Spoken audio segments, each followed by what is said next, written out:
with these guys, Warren, like you've rattled off their names between Jack, Twiggy, Brett, Mr. Lee, and Singo as well. Geez, if you lost them money, they'd be a bit pissed off, wouldn't they? Do you ever get nervous dealing with these big high net wealth, or you're pretty confident by the sounds? It was very transparent from day one. Mr. Lee's guiding principles were rule number 1: never lose Mr. Lee's money. Twiggy is a bit of a difficult boss. He's a bit of a difficult taskmaster. Not everyone can survive that trial by fire. I figured if I survive trial by fire with Mr. Lee, I can survive it with Twiggy. G'day, money miners. Today is the 6th of September. It is the 6th, Wednesday, 6th of September. And it's great to be in the Money of Mine elite studio. It's great to have you here, Ali. We've got a special show in store. And we thought this show would be right up her alley. So that's why we got her in. I can see you writing these down last night, just thinking them through. Mate, we just had an absolutely cracking interview. I'm so pumped to share this one. Live from Hong Kong. We interviewed Warren Gilman. So Ali crossed paths with Warren at Argonaut, and he's quite well known in and around the mining, finance, investing community. Why don't we crack into his background a bit? Yeah, so, I mean, a short way to sum up is he was advisor to the majors and now fund manager to the billionaires. That's sort of the intro for him. But and an elite few billionaires. Elite 5. few. So 64% of Queen's Road Capital, the fund he now manages, is held by Brett Blundy, Andrew Forrest, as well as Jack Cowin, or Australian billionaires. And in the past, he managed CEF Holdings, which was a mining investment fund that was jointly held by CIBC and the wealthy Chinese billionaire Ka Shing. So he invested he refers to him as Mr. Lee. Yeah, and he invested over $500 million through the sort of 2010s period in mining projects all around the world. And he mentioned he also invests for John Singleton. He did, the East Coast folks that know about Singo, well, renowned in... He's in the rugby league. He wasn't in, but he was in the horse racing world. Yeah, very prominent figure. Yeah, well-known Australian business person as well. Yeah, more marketing background. Went head to head with Kerry Packer a lot, I think. Yeah, that's right. So it was a cracking chat. We covered his background, what he's doing now, how he likes to invest. QRC have a very specific style. They love to use convertible notes, and we go deep into that, as well as the project he rates, the projects he doesn't rate. So I'm pumped to share this one. Well, JD, before we do it, because a lot of it is about con notes, just give a bit of a definition for the money miners. You'd class a con note as in between a capital raise and borrowing money off a bank. It's sort of the smack bang in the middle version. How would you define a convertible note, JD? Yeah, so they are a debt instrument that has equity characteristics. So they're a hybrid. As Warren emphasises, they pay a coupon, they pay an interest rate, and he likes to keep that optionality to convert them at a predetermined price into equities. So you get, in his words, the best of both worlds. So you get the money up front as if you're borrowing it from the bank, but then there's the option for that to then be converted into stock. Yeah, so that price that is predetermined, and that's often, almost always in the case that he uses, at a 130% price of whatever the current share price is. So you're converting that at a premium to the current share price. But on the flip side of that, you've got that coupon coming in, which, as he elaborates on, he can use to pay out to his shareholders as a dividend. All his rich shareholders. So, and I think the way he summed it up was like, if you do an equity raise, especially in this market, you could be raising it at a 20 to 30% discount. Whereas if you go via this convertible note method, the way that they do it, you're technically getting it at a 30% premium. 50% difference. So, and a 50% difference if it's a 20% discount on the cap raise. So you get the money in the door, you don't have that dilution, but you do have to pay out a clip of capital every quarter to the investor. And I suppose on the downside for companies we've seen is that clip of capital, if they haven't got the money coming in, can be a hindrance. Tough. Absolutely. That's the downside of this type of tool. And he's I suppose ASX ASX relevant is Adriatic Metals. And Challenger Exploration as well, the two companies that are listed on the ASX in which they currently have investments. And look, we'll get into it, but he's got a big focus on the ore bodies, quality, world-class ore bodies, and they've got a big filter test they go through for these con notes. They don't just give them to everyone. So sure does. Right, let's get into it. Now, our partners today, Anytime Exploration, bloody mate, great friends of the show, true friends of the show. They are. If you need an exploration geo, a driller, a person on your exploration project, hit them up. Also, soil sampling, core cutting, anything, anytime, anywhere, exploration services. Give Seamus Murphy a call. Absolutely. Our first sponsors, so thanks a lot, guys. Oh, it's all been GCs of the mining industry. Yes, good work, Ali G. Righto, let's get into it. Here we go. Warren Gilman, here we go. Righto, money miners. Here it is, live from Hong Kong. Geez, talk about getting all around the world. We've given JD's given a great pump up before this, and we'll introduce him to the show. Warren Gilman, how you going, Cobber? Welcome to Money of Mine. Well, thank you very much, Matty. Pleasure to be here from exotic Hong Kong. And, I used to live in Perth, so it's been a while since I've been to the Grand Metropolis, but I used to hang out at the King Street Cafe quite a bit. Oh, beautiful. Very good, mate. Now, it's good to have another mining engineer on here, Warren. I was one in a previous life, sort of failed miserably. Where'd you do your mining engineering? Yeah, no, I'm the same, Matty. I failed miserably as well, so I had to find an alternative source of employment. But I went to Queen's University back in Canada, and I lasted all of a year as a mining engineer. I got laid off twice in that year, and I had to find a steady source of employment. So after that, I joined a bank, and I was at a bank for 26 years. So the banking industry was a little bit more stable than the mining industry. Your journeys are probably a bit different to mine. Mine failed more of my because of my office decorum. My language is more suited to the underground mining environment, so they sent me down there instead. Warren, I'm keen to touch on exactly what you just said there. You've worked all around the world, obviously Perth, you've grown up in Canada, you're based in Hong Kong. I'm keen to hear how Perth and Australia differs from the other parts of the world as it relates to mining finance. Perth is a great place for mining finance, JD. When I was there, it was the turn of the century. It was the internet boom, and gold was $200 an ounce, and you couldn't raise a dime for anything. And that's really how I wound up in Hong Kong. The bank said, Warren, this mining industry is over. You might recall the term back in those days, Rust Belt industry. We didn't need a Rust Belt industry like mining anymore. So you may as well go up to Hong Kong and look after this fellow, Ka Shing. But, since that time, almost perfectly coinciding with me leaving Perth, Perth became an absolute boom town, and the punters returned, and it's been not a bad period of time since then.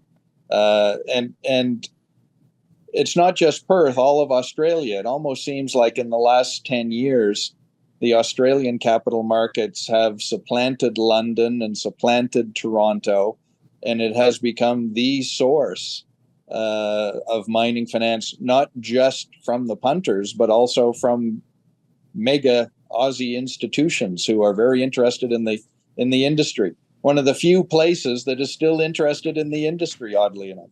Yeah, so we're just touching on, you mentioned Ka Shing, Warren. You've had a number of highly successful billionaires back you, including Mr. Lee, and now you've got Andrew Forrest, Brett Blundy, and Jack Cowin backing you in Queen's Road Capital. How did you attract the support and interest of these billionaires? Gee, Ali, that's a great question. No one has ever asked me that question before, and I'll probably take a little bit of thought to answer it. I think each one is different. You know, when I first convinced Mr. Lee, what was it? It was probably 15 years ago to start investing in the mining industry. When I first approached him, he was very negative. He said, "Look, Warren, I don't know anything about mining. I don't have a single mining investment." He says metal prices go up and down, and there doesn't seem to be any great logic or predictability to it. I don't control any of it. And if you know Mr. Lee's investment style, he likes to get into industries that he can have some sort of, shall we say, influence on. But the mining industry was perhaps a little bit too big, especially with LME traded commodities. So he said, "Look, I don't really see why you think I should be an investor in the sector." And I responded, "Mr. Lee, I appreciate everything you say. It's absolutely true. But the main driving force behind the mining industry now and for the next century will be China. And there is no single person on planet Earth who understands China better than you, and no single person on planet Earth who understands whether the Chinese economy is actually in expansion mode or in a decline mode. So all you need to do is tell me whether I should put my foot on the gas or put my foot on the brake. I'll pick the mining assets, because you're right, you don't know anything about mining. I'm the mining engineer sitting in the room. But you sure can tell me whether now is a good time to be buying or selling. And together we make a pretty good team." Warren. And to his credit, he saw the logic of that. And before I left the room, he said, "Okay, let's do this." And we started investing. So that's the short one on Mr. Lee. You know, Andrew and Jack and Brett Blundy and John Singleton, they all have similar sort of stories. But I think it's all a matter of convincing them that they have something to add, and they're not just going into this as a quote unquote punter. I think John Singleton wouldn't mind a good punt with his racehorse ownership. I think it's probably better, safer money with you. With these guys, Warren, like you've rattled off their names between Jack, Twiggy, Brett, Mr. Lee, and Singo as well. Geez, if you lost them money, they'd be a bit pissed off, wouldn't they? Do you ever get nervous dealing with these big high net wealth, or you're pretty confident by the sounds? I'd be shitting myself. Well, Maddie, it was very transparent from day one. Mr. Lee's guiding principles were rule number one: never lose Mr. Lee's money. So that's number one. He didn't mean in the long term, or he didn't mean in Aussie or Canadian dollars. He meant every year in US dollars, you have to make me money. If you don't, rule number two was, oh, and by the way, you don't get my capital for free. You have to pay me a dividend every year. So pay me a dividend every year, never lose my money. Oh, and by the way, I want unlimited upside.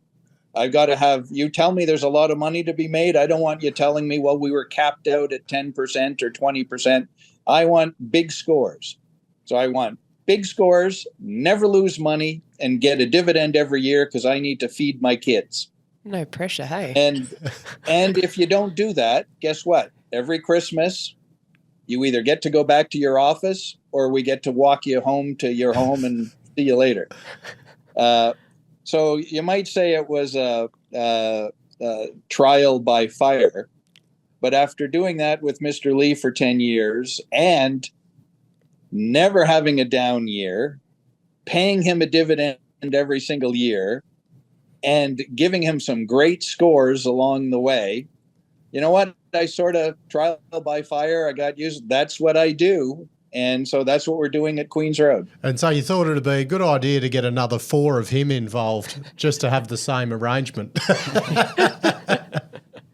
And one can never have enough friends. But, Mr. Lee is, as everyone in Perth has seen recently, Twiggy is a bit of a difficult boss. He's a bit of a difficult taskmaster.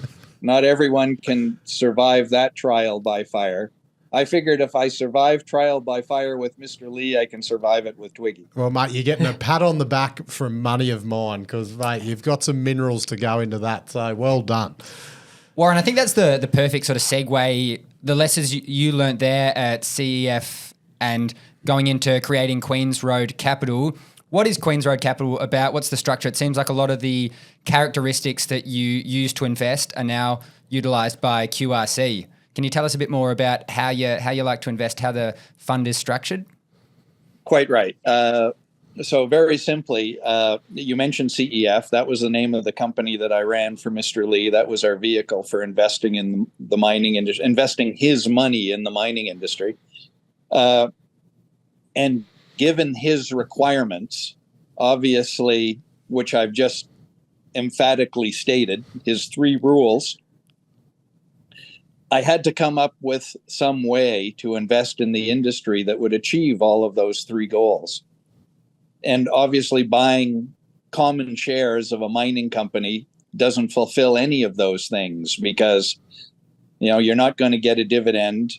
9 times out of 10, the stock goes down as quickly as it goes up. And it's a high risk business. So we don't do that. We developed a structure to invest in convertible debentures. And why convertible debentures? Because it fulfills Mr. Lee's 3 rules. We don't lose your money because we're a debt holder, not an equity holder. We pay a dividend every year because the coupon on the convertibles give us a coupon which flows right through to our shareholders, and we pay a dividend at the end of every year. And we have unlimited upside. If the equity goes up, the value of our convert goes up. And it's not capped at all. It's unlimited upside. So the convert structure works perfectly for fulfilling Mr. Lee's 3 requirements.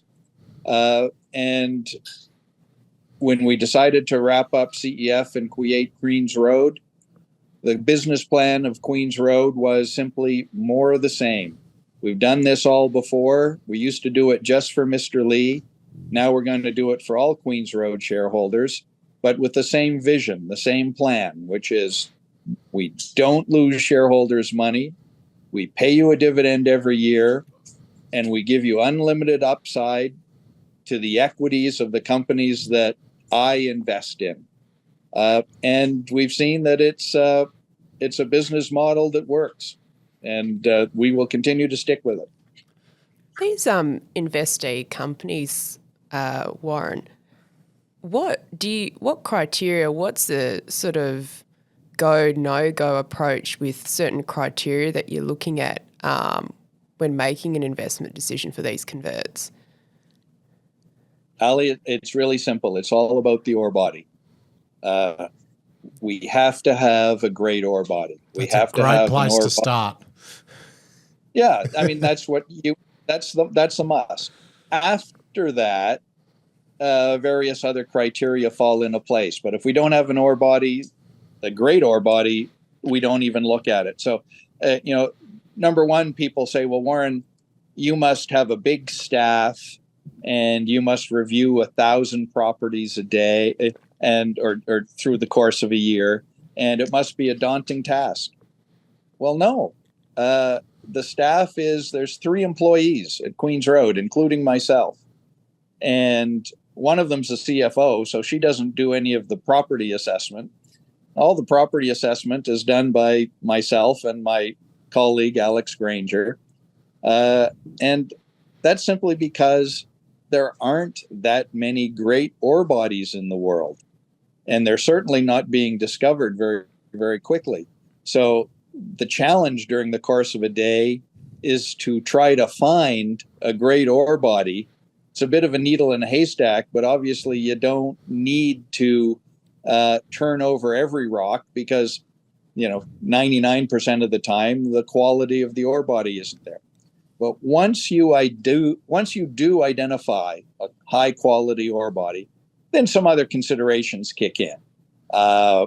Obviously, there's no sense getting exposure to a great ore body if it's in a country where you won't be allowed to own it in the long term. So it's got to be a great ore body, but it's got to be a great ore body in a place where you can build it and own it. So we're very geopolitically risk averse, as was Mr. Lee. And you want it in a commodity that has some upside. You want the wind at your back and not at your face. So, you don't want to go into an industry, even if you have the greatest ore body, you don't want to go into one where the commodity is going to be in chronic oversupply. So you tend to avoid those things, even though they might be great ore bodies, because the upside is significantly reduced. But yeah, it all comes down to point number one, which is quality of ore body to begin. So honing in on that ore body. Ore body is how much of a driver is the current, I guess, macro environment, the commodity prices today. Like, let's say you found a brilliant copper zinc ore body. Whilst those prices are a bit deflated at the moment, or is the actual geometry of the ore body, the depth, the thickness, the tons and ounces per vertical metre, what would you class as some of the most important things when you are making that categorisation, irrespective of location? Yeah, Matty, nothing beats grade. Grade is king. Grade is, as they say, grade forgives many sins. And you can make a lot more mistakes mining an ore body that's very high grade than you can with one that's low grade. So we love grade. So not to say that we wouldn't do lower grade stuff. And, maybe grade is too blunt a term. Maybe it should be better vocalized as margin, because, using uranium as an example, you can have absurdly high grade like NextGen and the Arrow deposit in the Athabasca and produce at $5 a pound and have tremendous margins. But the Kazakhs are also producing at $5 a pound with grades that are 1/100th of that. So it's still possible to do with quote unquote low grade if your processing costs are a lot lower. So perhaps I should qualify that and say margin is the best thing to have. So if you're gonna pick off the top of your head 5 ore bodies right now around the world, irrespective of location, of some of the greatest ore bodies we see today, like based on geometry, grade, and everything, what are some of the first 5 that come to your mind? Oh boy, no one's ever asked me that one either. That's a great question. Beyond Arrow, which, not to plug my own investments, I am long and therefore highly recommend, as the saying goes. But beyond Arrow, which is, one of the greatest ore bodies I've ever seen, things that come to mind are things like, Grasberg. You said let's leave geography out of the picture. Well, if we can leave geography out of the picture, Grasberg is obviously something that's just in a league all by itself. And then you think of things like what is it in Japan, the old Hikari mine that's still in production, the high grade gold mine that's several ounces a ton that's been going for 100 years for Sumitomo and is still going. Yeah. No one thinks about Japan as a gold producer, but that ore body is, talk about margin. I mean, it's just and goes forever. Those are totally unique ore bodies. and they don't come along very often. And if you can have a chance to get a piece of something like that, it's not just a company maker, it's an industry changer. Warren, I want to get into a detail on your investment style around the convertible notes, and that is security over the assets. Is it a must that QRC gets security over an asset before making an investment? Just the opposite, JD. All our notes are unsecured. So when I go to a company and say, look, yes, it's a piece of debt, but it's an unsecured piece of debt. Yes, we rank above all the common shareholders in your capital structure, but we will rank below traditional debt holders. So when it comes time for you to actually build your mine and you raise project finance, we're not an impediment to that because we are gladly subordinate to all senior debt holders. So we are unsecured, but we do have provisions that protect us so that other than senior debt providers and traditional senior debt providers, you can't have any other convertibles, you can't have any other debt without our approval. So unsecured but protected. Okay, interesting. And going deeper on the con notes, I want to hear about the thought process behind actually exercising them. How do you go about deciding when's the right time to turn that debt into equity? Great question. 9 times out of 10, I'll hold the converts to full maturity and beyond. So that usually means 5 years and beyond. Why? Because it's such a wonderful structure. You have total optionality on the upside of the equity that you're investing in, but you're still receiving this coupon.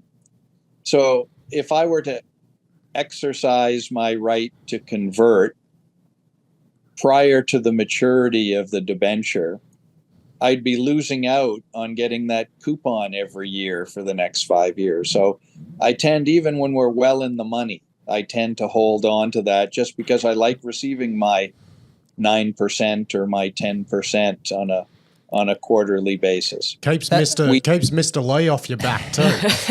It allows me to keep Mr. Lee happy and all the shareholders happy. Dividend. Now, I should emphasize that our structure allows us to convert at any time and convert as much or as little. So if I have a $20 million convertible, I can convert $1 million of it and sell those shares into the market if I want and keep the other 19. I can do that any day of the week through the whole 5-year period.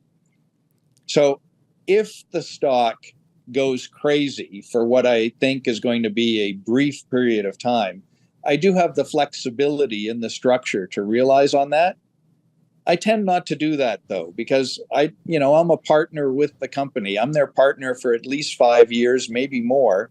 And I don't want to kill any rally in the stock. So I've never done that, but I just wanted viewers to know that we do have the ability to do that if the opportunity arose and we thought it was the right thing for our shareholders to do. So, Warren, I think we just have to ask, why are more mining funds not using this type of investment? Yeah, I think you're going to see more and more of them will be. You have to have a certain faith in your ore body. You have to have a management team that understands that we've got an ore body that can withstand paying Queen's Road 9 or 10% on a coupon every year. So, as I said, that eliminates 99% or 95% of every company out there because they just don't have the quality of ore body that we're seeking. And then there's a lot of CEOs out there who just don't want to have the coupon as a burden on them every year. But if you are a true believer in the value of your deposit if you can't create 9% of value every year, then maybe your understanding of your deposit is not quite what you thought it was, or maybe you don't quite have enough faith in your management ability to develop this thing, because surely most of your investors are looking for greater than a 9% return. So it's a bit self-selecting in terms of quality, which again is a great thing for us, makes our job easier. Only the best quality deposits and good quality management understand the value of the convert. But if you understand it, and if you have that quality ore body, it's a no-brainer in terms of raising money through a convert with Queen's Road versus doing an equity issue. Because an equity issue is dilution. And Queen's Road is all about minimizing your dilution. Every single one of our converts, every single one of them is convertible at 130% of the market price at the time of our investment. So that's a 30% premium. We see guys in the market right now in Australia doing equity deals that are at a 20% discount. Oh, geez, even more than that. And they're paying their broker 4, 5, 6, 7% commission on top of that.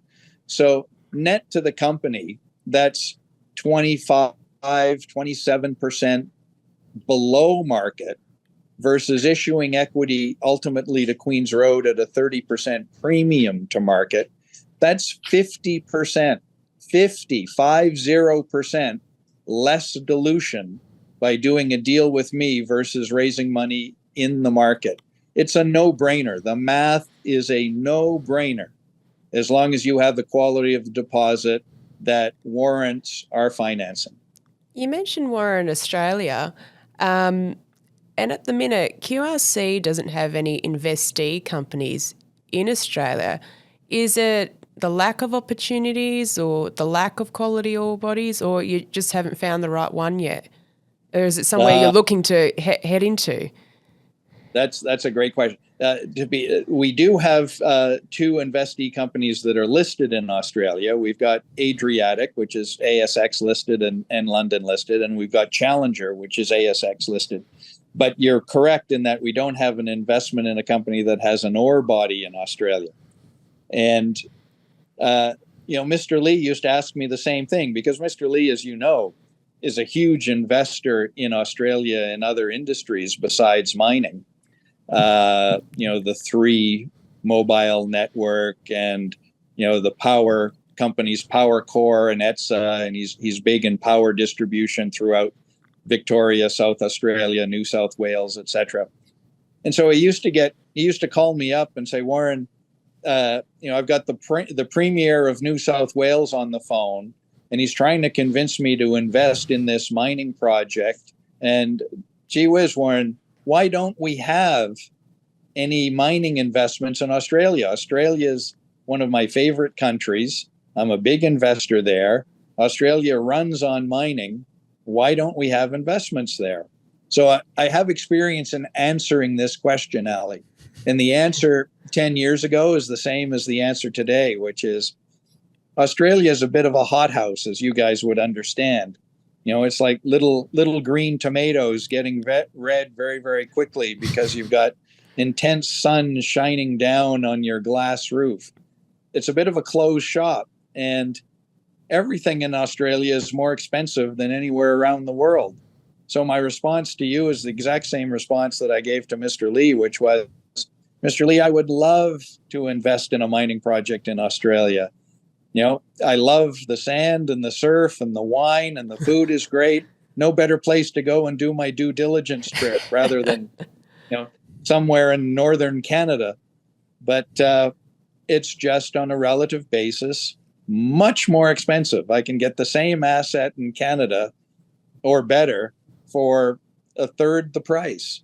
So until Australia becomes less of a hothouse for domestic assets, I'll be going elsewhere. I hope someday that'll happen, but I'm not sure it will, because as we discussed right at the very beginning of our segment, all the mining investors seem to be Australia based and very much have an Australia domestic focus these days. So on a relative basis, it's hard to find value.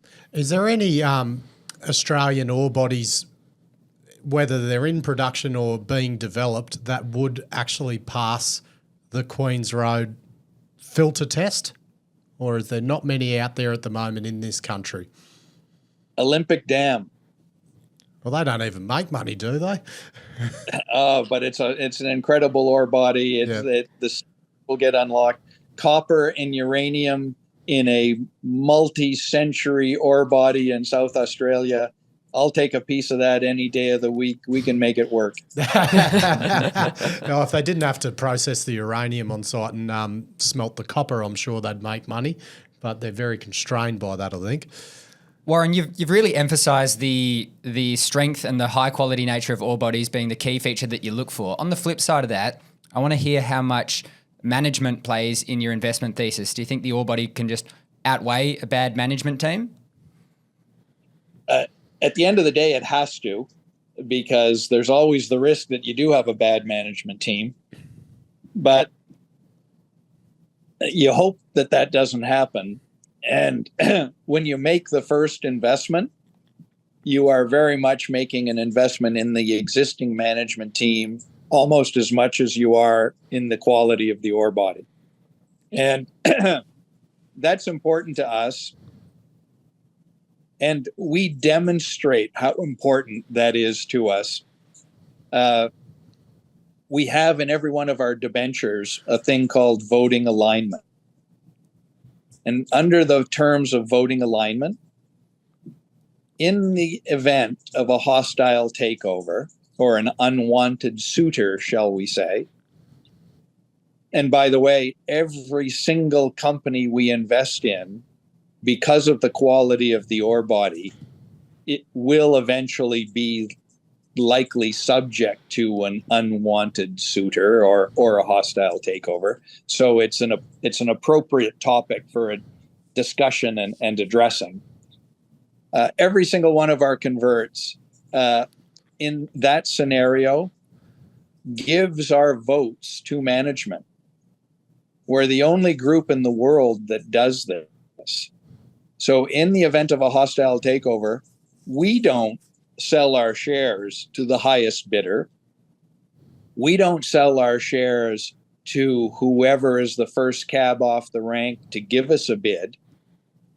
We give the votes of our shares to the management team, who we entrust to make the best decision, not just for Queen's Road, but for all shareholders, and maximize our return. And we put that in writing. And I challenge you to find any other institution that gives that much backing and that much authority to an existing management team. Warren, I want to get into the macro side of things now. You've obviously spent a long time in and around China. You're based in Hong Kong. You've got a relationship with people who've done significant amounts of investing in mainland China. So there's been a lot of discussion lately about the slowing property market, the impending slowdown of the Chinese economy, and naturally this has a huge amount of flow-on effect on the world of commodities. How do you sort of see it from your viewpoint, this whole Chinese slowdown debate? We're definitely in the midst of it. There's definitely a big slowdown, and I expect it's going to get worse before it gets better. So that would suggest to me that not just copper prices, all base metal prices are going to have somewhat of a lull for the next year, maybe 18 months. And that, for us, is an absolutely tremendous opportunity, because hopefully it'll give us an opportunity to invest in some of these great ore bodies in the base metal sector. Because in the longer term, and Queen's Road is not a short-term investor, as I say, we commit our money for at least 5 years. In a 5-year price environment, in the longer term, China will start to grow again. It'll solve its temporary financial ills. and there'll be a commodity storm for the rest of the decade. But China's difficulties right now give us a tremendous buying opportunity. Is that commodity storm, is that going to be inspired by China like it has been again for the past 2 decades? Or do you see more growth out of the likes of India, Indonesia, Vietnam, and these sorts of nations as they go up the development curve? Yeah, it's one of the things about the next commodities boom is it's going to be a much healthier one. It's going to be much more broadly based. We're going to have coordinated global growth. It's going to be in North America. It's going to be in Europe. It's going to be in emerging Asia. China will do its part. China will not be nearly as dominant as it was in the last boom. And that's a good thing. That's a healthy thing. So I think it's going to be more powerful and longer lasting. So as I say, tremendous opportunity. And flowing on from that, you've made a comment in a previous interview that you've done about the cyclicality of commodities. I think you said every commodity has its sort of day in the sun. How does this sort of tie in with building a portfolio and spreading the risk across various commodities? How do you think about that? Yeah, managing the diversity of the portfolio and managing the timing of the portfolio is very important. We want to have our fingers in a very, very few high quality pies, where what you call a high conviction investor. I don't want to have, right now we've got about 150 million in the portfolio in debentures, and that's spread across 7 different investments. It's not spread across 15 investments. I don't want 15 small bets. I want 7 to 10 big bets. And so when you have that sort of concentration in the actual names that you're investing in, you do want to get some diversification in terms of the commodity and manage the timing of your entrance into that commodity according to, as you say, macroeconomic factors. So that's a big part of it. The great thing about Queen's Road and being quote unquote commodity agnostic is that we can pick things that are out of favor. We're not a, precious metal royalty company that always has to buy precious metal royalties, whether the cost of gold is very, very high or the cost is low. That's what we do, and I don't have any choice. I have the luxury of buying uranium when it's out of favor. I have the ability to time a gold investment when gold is out of favor, or at least when the gold equities are out of favor, as is the case right now. I don't have to go and buy a convert in a lithium company when lithium is at outrageous highs. I can wait for the next fall in lithium prices and time my entrance at the right point in time. So that degree of flexibility under the banner of being commodity agnostic, again, allows us to maximize returns for our shareholders. Right, time to get the crystal ball out, Warren. Everyone looks to the leaders like yourself to just predict the future, and we're going to see what you come up with for the commodities specifically. So, logical place to start for us at the moment is lithium, because it's absolutely running hot at the moment. You've got, in Australia anyway, you've got the Albemarle takeover bid for Liontown. You've got MinRes front runner for Bald Hill. You've got Azure's new deposit. You've got every other bloody company tripling because they're next door to a lithium company. Then they shit themselves when they find out there's no lithium there. It's all going good. But you don't have, based on JD's notes, you don't have lithium exposure in your portfolio at the moment. Give us your take on why that is, and will that change? Yeah. Excellent question. As I said, we're a long-term investor. Lithium has demonstrated over the course of the last 5 years a boom-bust sort of profile. I tend to get nervous about things that boom bust because they're not sort of compatible with being a long-term investor. The busts tend to be, or the booms tend to be short-term shortages. As we all know, lithium in the Earth's crust is pretty darn abundant. Price spikes tend to be brief moments of time when we're simply developing new sources of supply. It's not as if new sources of supply won't come on and don't exist. They will come on and they'll eventually flood your market. So I've never been a great fan of lithium investment for the longer term. That said, the industry does seem to be growing in terms of demand potential enough so that maybe structurally we are going to have long-term lithium price growth rather than boom bust. And so I've started to get interested over the last couple of years.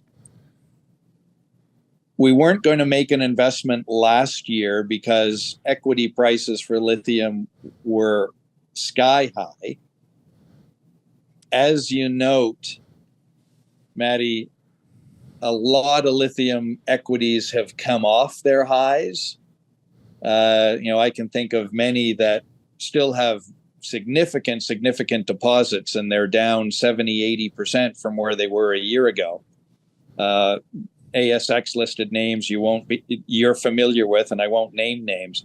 But those now have potential for Queen's Road investment simply because the equity values are starting to approach where we see long-term value. So we actually wrote our first lithium term sheet about 6 months ago to one of these companies that was well off its highs, but has a very nice high-grade ore body. At the end of the day, because their ore body was so high quality, they just raised equity and went on with their life. I think we'll have another kick at that can because since then, their stock has come way off, just like all the others. And just like all the others, they need to raise more money, not only this year, but next year and the year after that. In one of those periods, we'll have an opportunity to invest where we see there's value. So I think it'll probably happen in the lithium sector. But as I say, it's a great thing about our structure is that we tend to avoid things that are hot, things that are sexy, things that are in fashion at the moment. Those are things that we avoid. So would you say that the value proposition of an individual company would outweigh your, I guess, macro long-term view of what the lithium price is going to do, whether you're going to start tickling in that basket a bit? That's fair. I mean, it comes to the balance of quality of ore body versus wind at your back in terms of commodity price. But if I can get a piece of a great ore body with a commodity that I think is going to be okay longer term, that's still within our purview. Yep. So what about copper, Warren? You've got your investment in Los Andes at the minute, and we keep hearing about this impending, supply deficit. What's your view on copper and any investments in that space? Yeah, that's Ali. That raises another aspect of investing, which is even if you have the right ore body, if you can't get the right deal, then it's not a great investment, even though it's a great ore body. And for the last several years, that's been the challenge with copper. There are some very nice deposits out there, some very nice ore bodies that I would like a piece of, but the equity values have been so high that it's just turned us off from a valuation perspective. And even though copper is well down from its highs, that's still where we are right now. copper may be at $3.75 a pound, but the equities are discounting a value of $4.50 or even higher a pound. So the equities aren't reflecting where the current copper price is, and certainly not reflecting where I expect copper prices will go in the next 6 months, which, due to the travails in China, which we've already discussed, I expect the price of copper will weaken, not strengthen, in the next 6 months. We need the sun and the moon and the stars all to align at the right time when we make an investment, and part of that is having the commodity price in a place where we're comfortable, but part of it also is to have the equity price in a place where we're comfortable. And right now, copper equities for good quality ore bodies are not in the right place. We hope that in the next 6 months they will be. What do you think about ore bodies like Wafi Galpu, Casabel, probably Kamal Kakula, as copper ore bodies? Do you class them as world-class ore bodies, like these big, especially Casabel and Wafi Galpu, these big block cave operations that require a lot of capital investment and time to start producing? What do you think of those ore bodies? Yeah, they are world-class ore bodies. The great, certainly, things like block caving and other mining methods are technically challenging, but it's not new technology. It can be done.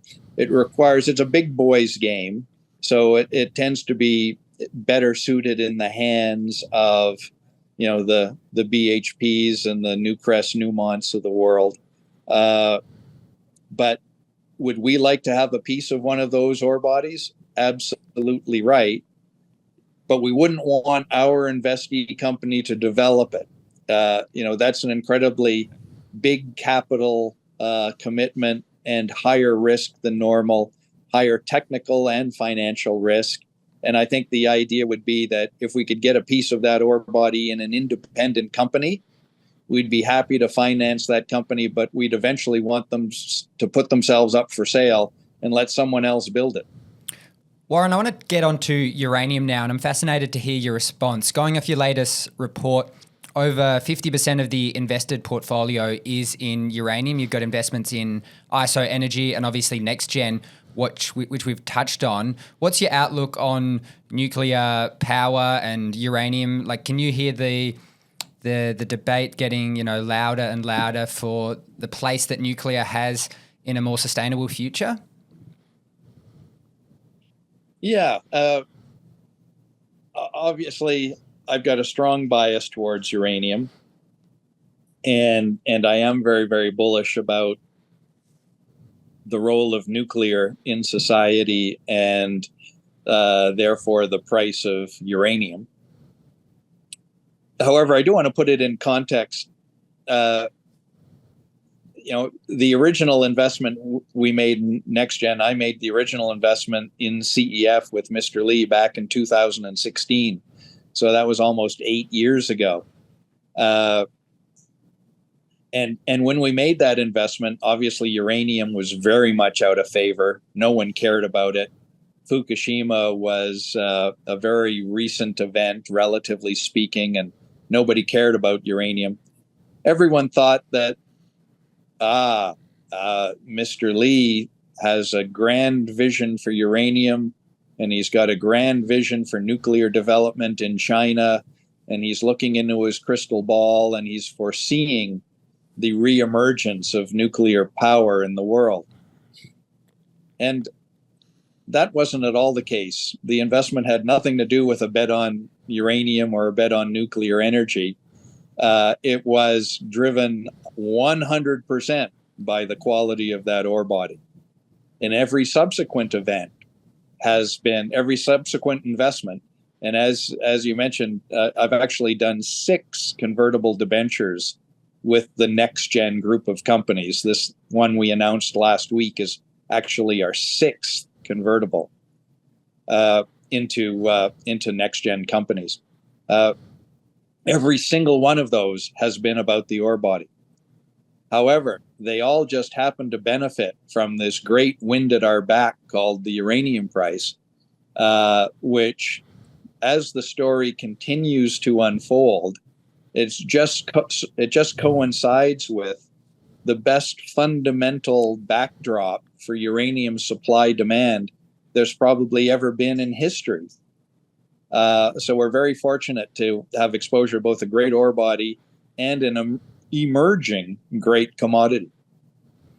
There's one more commodity I want to ask you about, Warren. You've had a role with Niobec in the niobium market. So there's a few explorers out here that are making a few headlines. They're getting a bit of traction in the niobium space. And I want to hear from someone who's had a bit more than a couple months experience in the market. What are the sort of things you'll learn about the market that you wouldn't get on the first initial deep dive about the perhaps market dynamics and the like? I love the niobium sector. You're right. I was on the board of Niobec, the Canadian niobium mine. There are only 3 mines on planet Earth, which is incredible. If I was to turn my phone around right now, I could show you my barrels of ferroniobium and my niobium sample sitting in the office here. And not many mining engineers have those, because you don't get any exposure to the. I had been a mining engineer for 30 years before I ever went to visit my first and only niobium mine. Because once you visit one, you're not allowed to visit the others, because competition rules prevent you from even talking to the other producers. It's a very, very, very tiny industry. It's a fascinating industry, and it's an industry that has tremendous profit potential. It's one of the reasons why we bought the interest in the Niobec mine. You know, I mentioned earlier that Mr. Lee likes to be in industries that he can influence.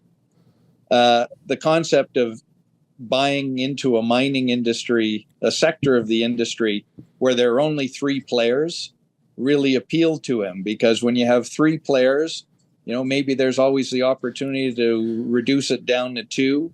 Then you've got a duopoly in production of a critical material, and that appealed to him. So we bought Niobec in jointly with Temasek, 50-50, and it turned out to be a fabulous investment we made. You talk about those outsized returns that he was looking for. Well, Niobec was one of those outsized returns. The reason why there are only 3 niobium ore bodies in the world is metallurgy.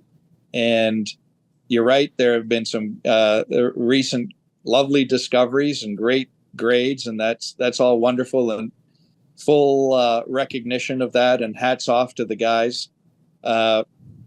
Challenge is always metallurgy. It's notoriously difficult to get recoveries of actual ferroniobium. So they require a lot of work and they take time. So that's the only caveat I would give to all niobium explorers, is that it's great to get excited about headline numbers and grades and so on, but particularly with niobium, you know, there's metallurgical challenges and then there's marketing challenges, because the industry is controlled by this big boy down in Brazil called CBMM, and they don't take kindly to new entrants. So you have to find your niche. You have to find a way to market your material so that it's acceptable. But, you know, broadly speaking, love the industry, and I expect that Queen's Road will be involved in that industry in the future in some form. Beautiful. How about we get into some specific stocks now? One that you've mentioned on the call already is Adriatic Metals, and we've interviewed the CEO and COO in the past. We've spoken about it at length. I want to hear how Bosnia fits in with your interest in investing exclusively in tier 1 locations or jurisdictions. Yeah. Well, sometimes you take on a little bit more risk for the quality of ore body, and Adriatic was just that case. Incredible ore body. You know, as much as I have gone on already about NextGen and Arrow, you know, wonderful ore body, fabulous ore body. At $50 a pound uranium, we've already blown through that, but according to the feasibility study, which was done at $50 a pound uranium, the IRR was sort of 50 to 60% at $50 a pound. The IRR at Adriatic was 100%. It was, yes, it's a smaller ore body, not as long life, but man, you get your capital return real fast. We talk about margin. Adriatic has huge margin, very quick payback, which is just what you look for in countries that are perhaps not quite tier one. So with Adriatic, the ore body certainly helped in that decision. But then when you take a closer look at Bosnia has been a very good place to operate. It's not well known in the mining environment, in the mining sector, but I think it will become better known. And it is part of the European community, and relationships are growing and getting closer.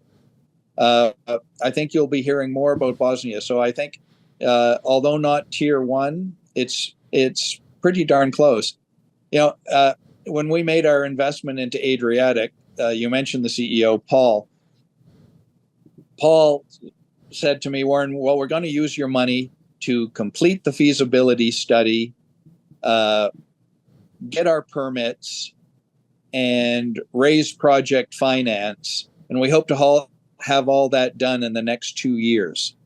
And I said, oh, yeah, sure, Paul. That's great. That's great. If you need more money, come and see me. But, we're here for the next 5 years. I didn't think he had a hope in hell of doing all of those things in a somewhat unknown jurisdiction like Bosnia. Guess what? He did it all in less than 1 year. He finished his feasibility study, he got fully permitted, and he arranged the project finance all within 1 year of taking Queen's Road's money. Tremendous accomplishment by Paul and the team at Adriatic, and reflects obviously very well on Bosnia as a future mining jurisdiction. So, we've got nothing but good things to say about Adriatic. And as you know, the mill will be turning over in November. That's weeks away, and the cash flow will start to come. Yeah, and the share price has been bearing fruit over that period as well. There was one other ASX listed investment that you've made that I want to touch on, Challenger Exploration. So it's another one we've briefly spoken about. They've got 2 projects, both in Latin America, in Ecuador and Argentina. Firstly, which of those projects, or is it both projects, that attracted you guys to the company?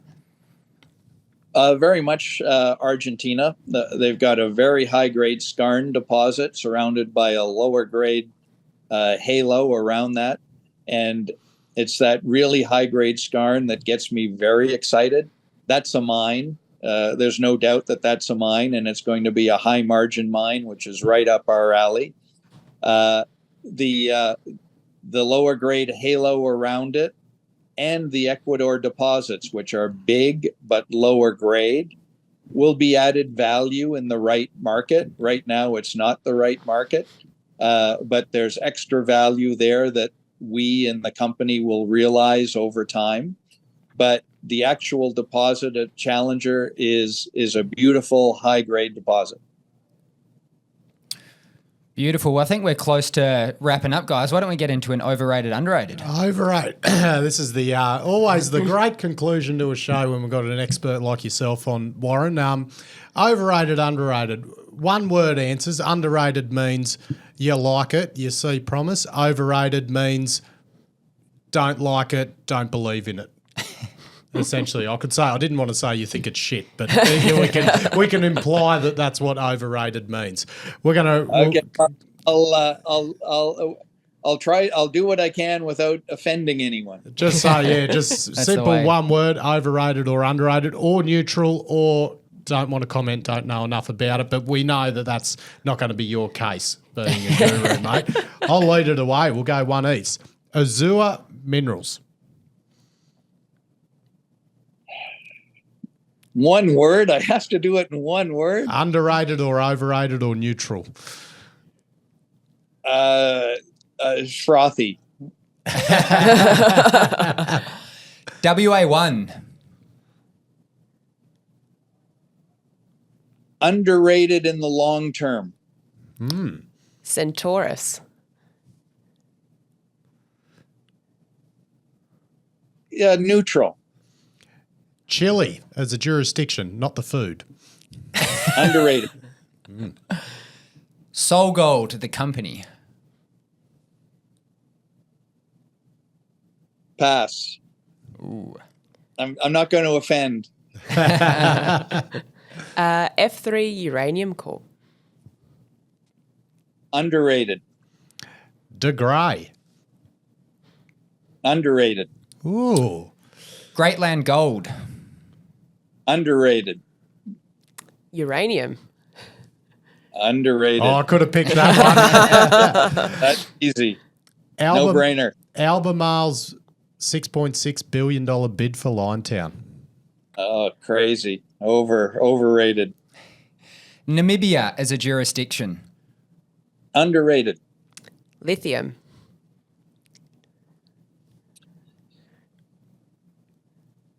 Overrated. Ooh. India as a jurisdiction, and in the context of maybe taking over China as the biggest fasting growing economy. Overrated. West Africa in general as a mining jurisdiction. Just simply no go. Uninvestable, as they say. And lastly, Philo Mining. Oh, fabulous. Underrated.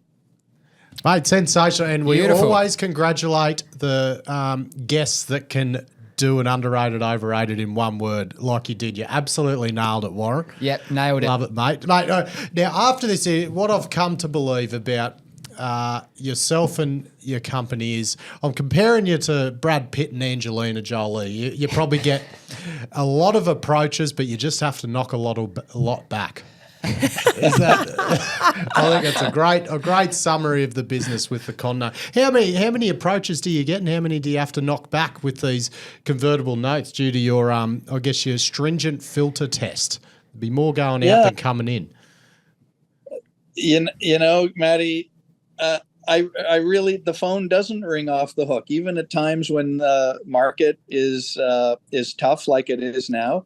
You know, I get lots of inbounds, but it doesn't ring off the hook. I think people know that I'm really, really, really picky. And so they know that chances are that I'm just going to say, well, sorry, guys, it just doesn't fit our bill. So, yeah, I still have lots of free time in the office because there aren't that many good things to look at. Well, Beautiful. mate, We'll have to keep a close eye on what you guys invest in next. Mate, absolutely ripping interview, mate. I'm fascinated by all that. We really appreciate your time. That was absolutely awesome. Yeah, thanks. I hope you enjoyed Warren. it as much as Thanks, we did, Warren. mate.